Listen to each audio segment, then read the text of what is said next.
오늘은 제가 읽어드린 이 말씀을 가지고 성령이 함께하는 자들이다 라는 제목으로 말씀을 드리려고 합니다. 여러분, 세상 사람들이 어떻게 예수님을 알 수 있을까요? 세상 사람들이 하나님을 어떻게 알 수 있겠습니까? 세상 사람들이 하나님이 누구신지를 알 수 있는 방법은 먼저 믿는 사람들의 삶 속에 나타난 하나님을 통해서 알 수 있습니다.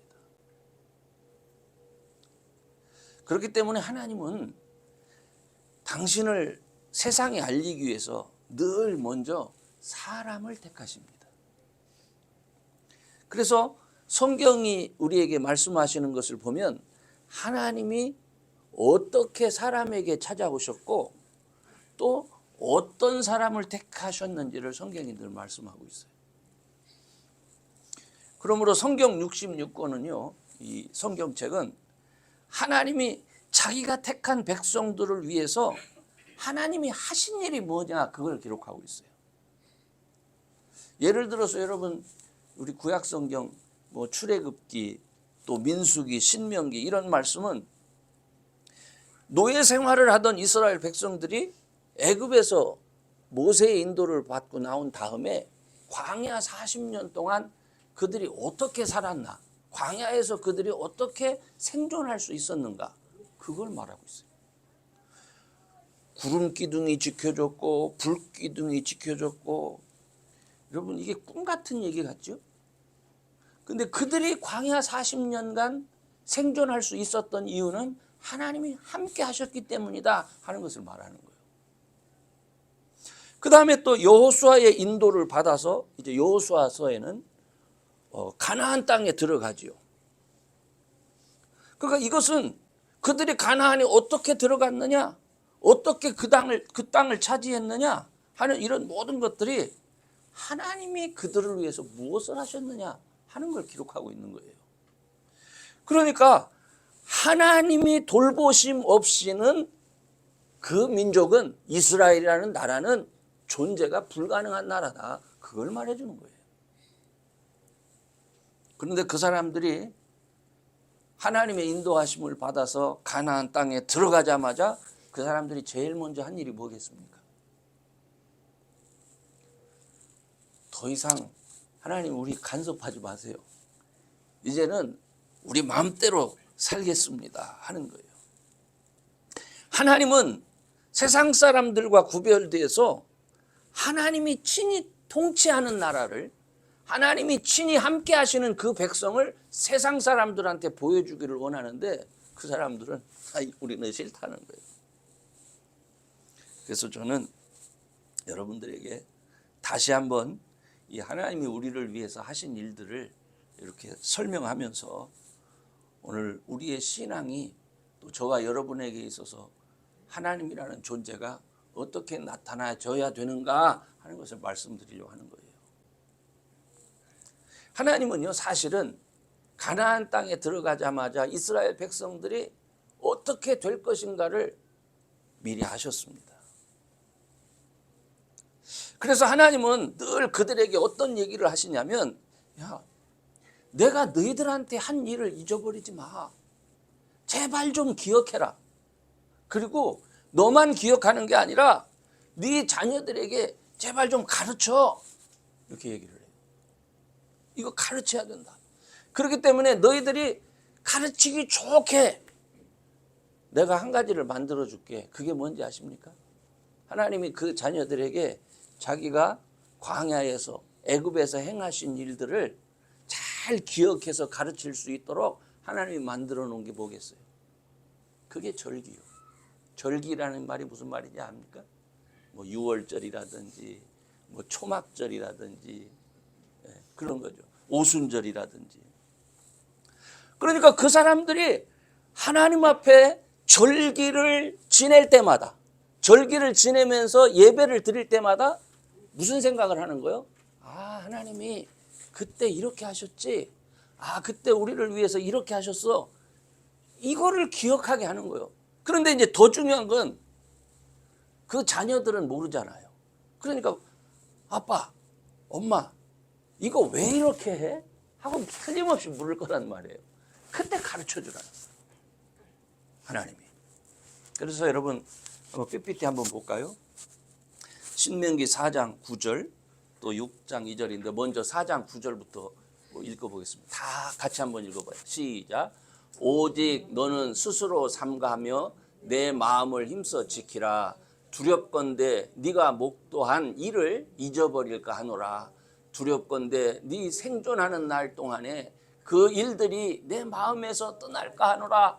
너는 그 일들을 내 아들들과 내 손자들에게 알게 하라. 이렇게 하셨어요. 그리고 이제 한마디 더 6장 2절을 한번 더 봅시다. 자, 시작. 곧 너와 내 아들과 내 손자로 평생에 내 하나님 여호와를 경외하며 내가 너희에게 명한 그 모든 규례와 명령을 지키게 하기 위한 것이며 또 네 나를 장국케 하기 위한 것이라. 장국해 어려운 말이죠. 네 나를 길게 네가 땅에서 잘 살 수 있도록 그렇게 해서 내가 이거 만들어 놓은 거야. 그러니까 하나님은 뭐를 원하시는 거예요? 하나님이 그들을 어떻게 구원하셨는지를 직접 세상 사람들에게 설명할 수 있는 자녀가 되기를 원한 거예요. 그리고 그렇게 하나님을 아는 부모들과 자녀들로 구성된 가정이 되기를 원하는 거예요. 아, 하나님이 우리를 이렇게 구원하시는구나.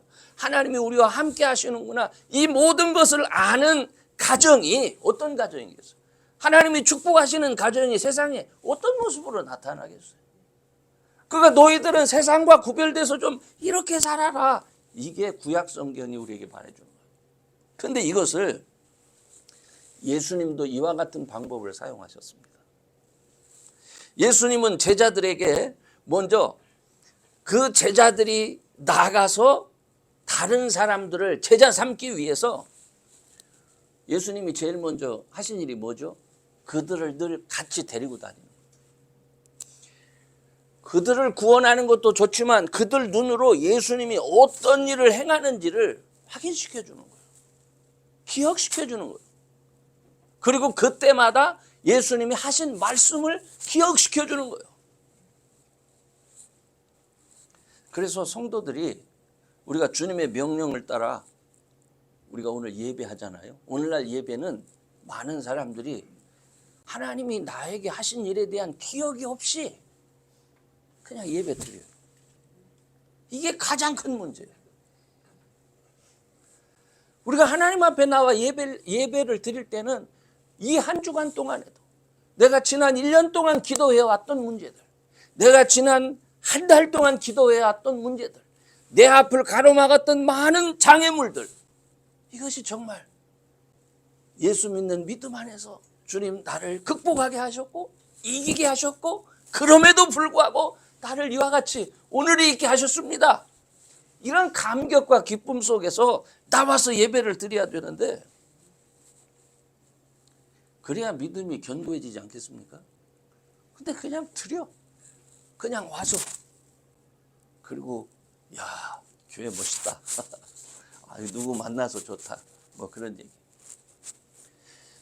여러분 우리가 구약 성경을 읽을 때요. 이스라엘의 절기와 희생 제사 의식 속에는 하나님이 그들과 함께 하신 역사가 그대로 기록되어 있어요. 역사가 기록이 되어 있는 거예요. 그러니까 기독교인들이 우리가 부활절을 지키잖아요. 부활절. 우리 부활절 왜 지킵니까? 아니 그냥 부활절이야. 만들어서 지키는 이 날은 우리를 위해서 십자가에서 죽으셨던 예수님이 부활하신 날이다. 여러분이 부활절이 만들어지기 위해서 이게 인간이 그냥 만든 겁니까? 아니요. 부활이 없다. 어떻게 부활이 있느냐 하면서 부활을 전하는 사람들이 수없는 생명을 어떻게 사라졌어요. 희생당한 거예요. 그럼에도 불구하고 우리는 예수님의 부활을 전하지 않을 수가 없다. 왜?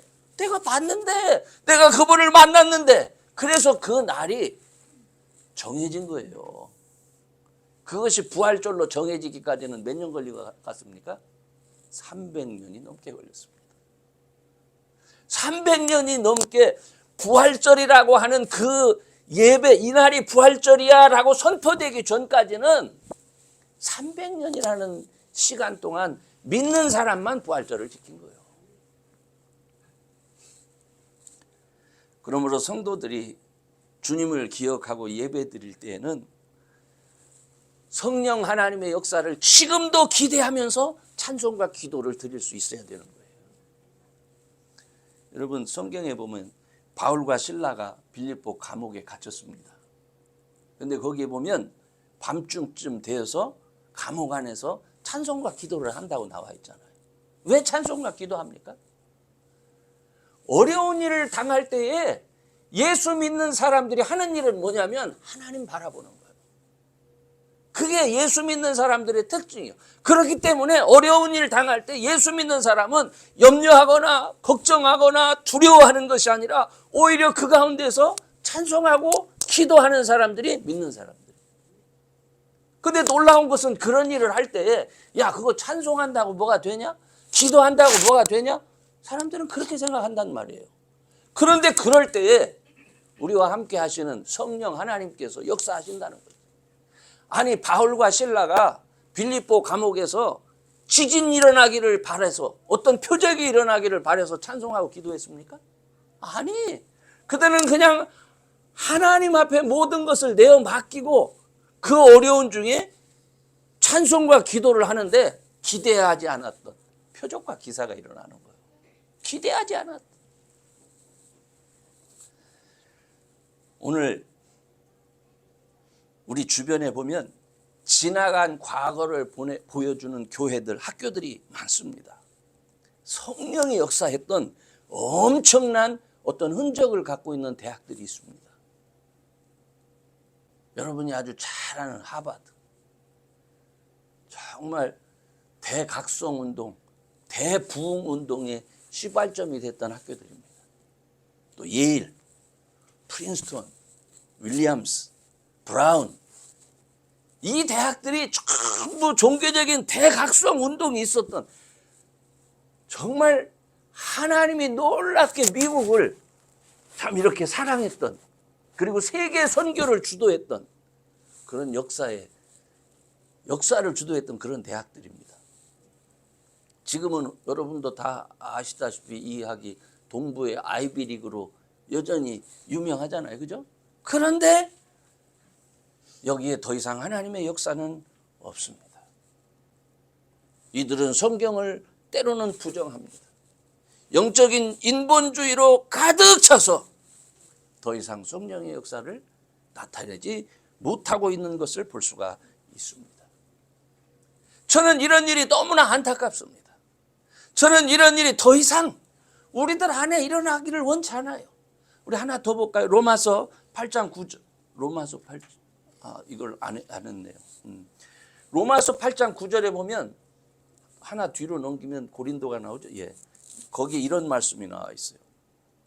만일 너희 속에 하나님의 영이 거하시면 너희가 육신에 있지 아니하고 영에 있나니 만일 누구든지 그리스도의 영이 없으면 그리스도의 사람이 아니라 하는 말씀이 있어요. 이게 뭐냐면 사람이 성령을 확인할 수 있다는 겁니다. 믿어지십니까? 근데 여러분이 내가 믿는다고 믿어지냐고 물어서 여러분들이 그게 믿어진다 이렇게 말할 수가 없죠. 왜? 성령이 내 안에 계심을 믿고 내가 그분과 대화하면서 살아본 적이 없으니까. 그분이 말씀을 생각나게 할 때 그 말씀에 순종해서 살아보지를 않으니까. 그러니까 그리스도의 영이 내 속에 있어도 모르는 거예요. 교회가 오늘날 예수님을 나타내지 못해요. 뭐 나타내는, 내가 함부로 막 나타내지 못한다 이렇게 해서 미안한데, 오늘날 교회는요, 다 특히 교인들도 내가 내 삶의 주인이야. 내 의지와 결정을 따라서 살겠다 하는 그런 인본주의적인 성향이 아주 강합니다. 이런 성향은요, 세상이 성경이 말씀하는 죄에 대해서 부정합니다. 그럴 수 있지. 모든 인간관계에서 때로는 그럴 수 있지, 뭐 그게 죄야. 주어진 환경 안에서 뭐든지 하나님이 시키는 대로 해야 돼? 내가 결정하고 내 마음대로도 살 수 있지. 내가 안전하면 되고 내가 즐거우면 되는 거지. 그게 요즘 세상이지 않습니까? 그러다 보면 가정도 아주 웃기죠? 웃기는 가정으로 변해가기 시작하죠. 꼭 가정 가져야 돼? 왜 가정이 필요한데? 부모와 자녀의 관계. 왜 부모를 공경해야 되는데? 아주 이상스럽게 되어지죠. 태아도 자기 마음대로 결정해. 뭐 굳이 남편과 아내라고 말할 필요 있어? 그냥 배우자지? 그 결과 교회조차도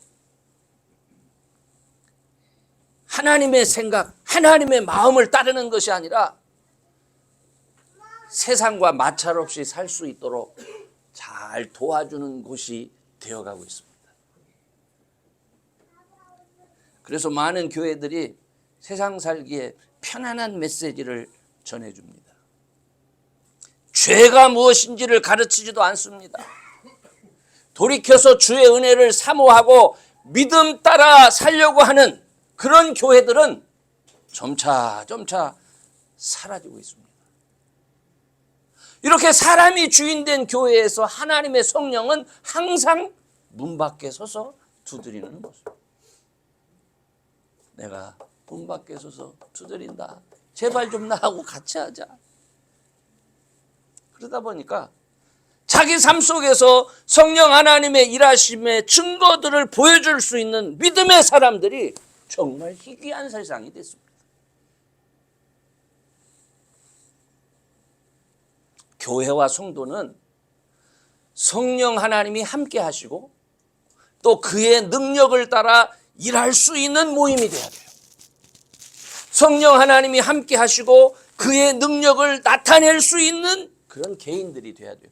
내가 그 능력을 가지고 사용하는 게 아니에요. 내가 그 명령에 따라 순종하기 때문에 성령 하나님이 나의 삶 가운데 그런 걸 보여주신다니까요. 그런 걸 나타내 주신다니까요.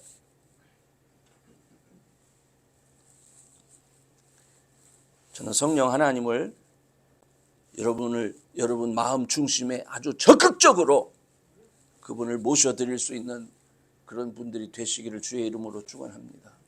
그래서 성령께서 우리를 사용할 수 있도록 해야 되는 거예요. 내가 성령을 사용하는 것이 아니라. 그래서 성령 하나님과 교제할 수 있는 교회, 성령 하나님과 함께 할 수 있는 그런 성도들이 우리가 돼야 되는 겁니다. 성령 하나님은 항상 여러분이 예배를 드리러 교회에 오고 그래서 들으면 이상하게 예배 시간에 졸았는데도 그 말씀이 가끔 생각날 때가 있어요. 성령 하나님이 내가 하나님의 자녀라는 사실을 확인시켜 주는 거예요. 내가 왜 이 말씀이 생각나지? 이게 뭐야? 그 생각나게 하시는 말씀에 우리가 순종하고 또 거기에서 하나님이 주시는 은혜와 축복을 경험하면서 우리는 우리 주변 이웃에게 예수님이 어떤 분이신지를 말해줄 수 있는 거예요. 정말 이 사명을 감당할 수 있도록 때로는 여러분이 기대하지 않았던 놀라운 표적과 기사가 함께하는 거예요. 사람들은 놀라운 표적과 기사를 말하면 내가 일으켜야 된다고 생각하는 거예요. 그렇지 않습니다. 성령은 인격적인 분이요. 성령은 내가 하란다고 하고 이게 아니라 성령은 순종하는 그 자녀들과 함께 하시면서 그의 필요를 알아 공급하시는 분이요. 채워주시는 분이에요. 그러면 이렇게 성령 하나님께서 일하시기 아주 좋은 그런 적임자가 누구이겠습니까? 누가 예수님을 잘 전할 수 있는 사람이냐 하는 거죠.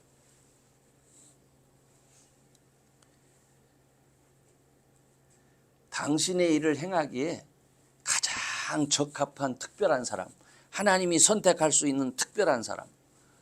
우리 그거 한번 봅시다. 그 신명기 7장 7절을 한번 보여주세요. 자, 우리 다 같이 한번 읽어봐요. 자, 시작. 여호와께서 너희를 기뻐하시고 너희를 택하심은 너희가 다른 민족보다가 수요가 많은 연고가 아니라 너희는 모든 민족 중에 가장 적으니라. 하나님이 한 민족을 택할 때 하나님이 가장 자기 자신을 나타내기에 적합한 민족이 어떤 민족입니까? 가장 작은 민족. 가장 작은 민족. 거기에 7장 8절 이렇게 넘어가 보면 어떤 말씀이냐면 내가 너희 조상들과 너희 열조에게 한 맹세를 지키려고 내가 너희를 택하는 거야. 이렇게 얘기를 하는 거예요. 그러니까 하나님이 한 사람이나 한 민족을 택하실 때 기준이 뭐냐면 가장 작은 것, 보잘것없는 것. 거기에 하나님이 약속에 근거한다는 얘기예요. 그래서 조금 전에 바울이 고린도전서 1장 26절, 27절 고린도 교회에게 하는 얘기인데 한번 다 같이 읽어봐요. 시작. 형제들아 너희를 부르심을 보라. 육체를 따라 지혜 있는 자가 많지 아니하며 능한 자가 많지 아니하며 문벌 좋은 자가 많지 아니하도다. 그러나 하나님께서 세상에 미련한 것들을 택하사 지혜 있는 자들을 부끄럽게 하려 하시고 세상에 약한 것들을 택하사 강한 것들을 부끄럽게 하려 하시며. 아멘. 여러분 바울이 고린도 교인들을 무시하려고 이 말씀을 한 것 같습니까? 아니요. 하나님의 능력과 그리스도의 지혜를 세상에 나타내기에 가장 적합한 사람들이 너희들이라는 거예요. 이 사람들의 특징이 뭡니까? 세상에 어떤 사람도 그들을 도울 리가 없는 거예요. 예수님 외에는 그들을 도울 리가 없는 사람들이요. 신약의 사복음서 안에 예수님을 찾아와서 간절히 매달리는 사람들이 있습니다.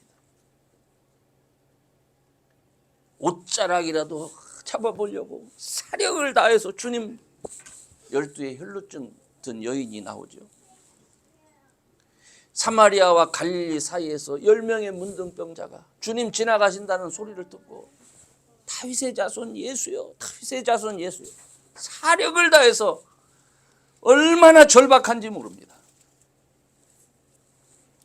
그런데 그들이 주님을 만났을 때 그들의 그 절망, 그것이 하나님의 구원하심을 오히려 경험하게 되는 거죠. 이게 중요한 거예요. 저는 이 말씀에 대해서 성령 하나님의 위로가 늘 있었던 사람입니다. 왜냐하면 제가 목회자로서 늘 절박할 때가 많아요. 절망을 느낄 때가 많았습니다. 저는 여러분들이 그런 절박감이나 절망 속에 사는 사람들이 아니기를 소원합니다. 그런데 만약 우리가 절박함이 있고 절망적인 일이 있다면 그거는요 분명 하나님께서 당신을 구원의 증거로 구원하시는 증거로 내가 이것이 쓰일 수 있다 이 확신을 가지시기를 바랍니다.